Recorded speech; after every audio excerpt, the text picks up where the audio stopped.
All right, welcome back to MH Blackwell, where we are going to talk about some business within the world of boxing. Canelo Alvarez, and this video is specifically for Kamal Oz. Shout out to Kamal Oz, great supporter over there at Fanon International Boxing. Requested a video. So I am going to do that video, and we are going to talk about Canelo Alvarez. We're also going to talk about one of the best businessmen in the entire sport of boxing and what, in my opinion, makes him such a tremendous asset to the sport of boxing and one of the people that are really what's right with the sport. And the reason is that he does business like he's supposed to do business. He is out there protecting the name of the organization that he represents, despite the money that he may lose or that organization may lose doing it. He stands by doing what's right according to his rules, and that is the head of the International Boxing Federation, Daryl Peoples. But before I get into that, let me welcome you guys back to MH Blackwell. Please hit the subscribe button, share the video, like the video. Greatly appreciate everybody to support. You can't support in the super thanks, but just share the video would be greatly appreciated. But let's get into this. So Canelo Alvarez, one of the biggest names in boxing. Many people believe he's the biggest name in boxing. Of every active fighter fighting, he's made the most money of any fighter that's active in boxing right now.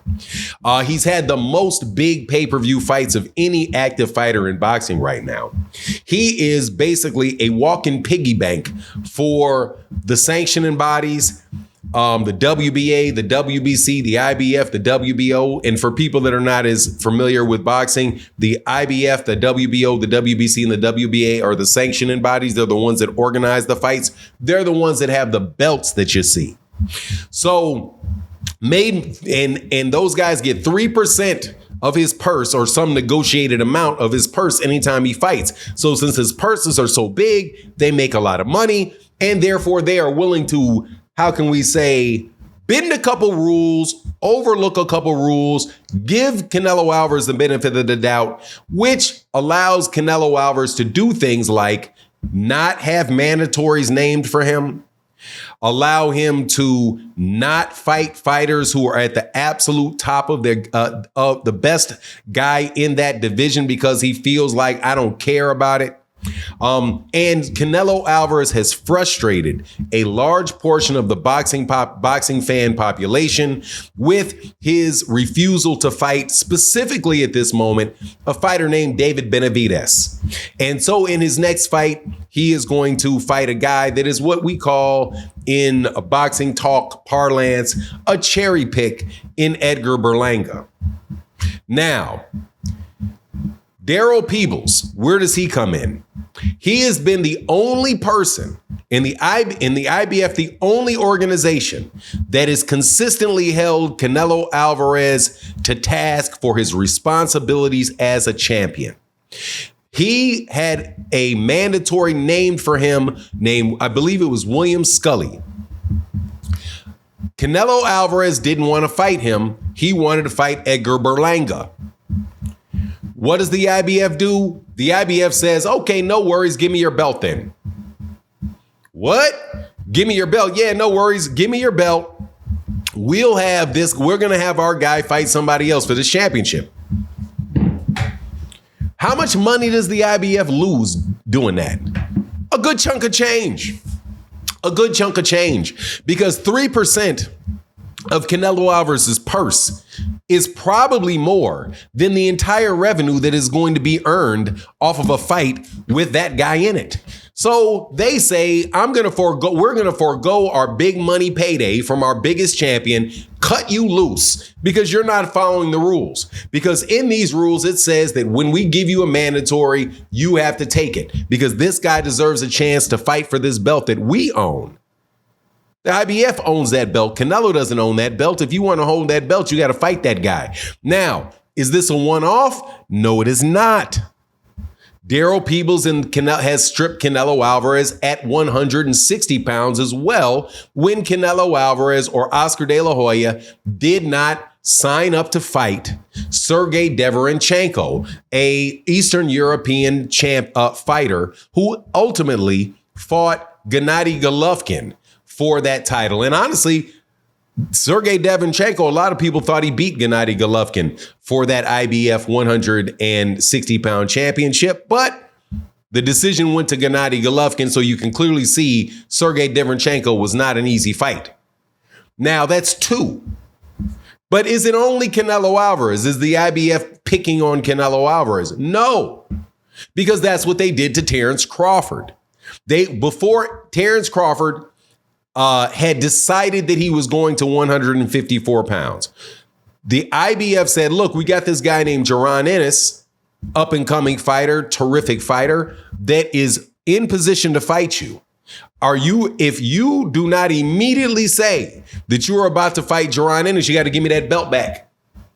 So the IBF does what? They give him the belt back. Now, compare that to the other organizations, and what do? They just sat on their hands.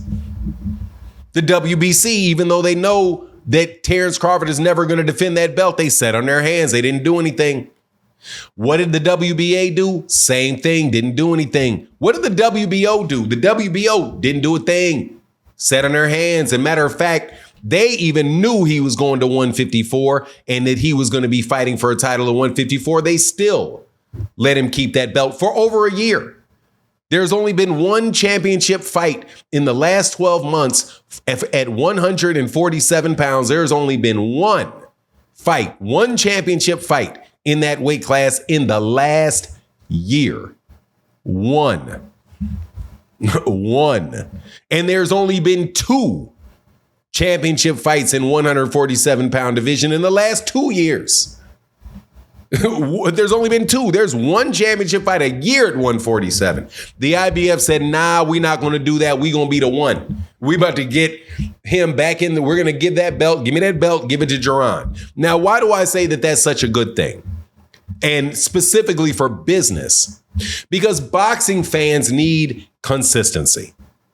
Boxing fans need to know what to expect. If you do A, B is going to happen when you're talking about rules.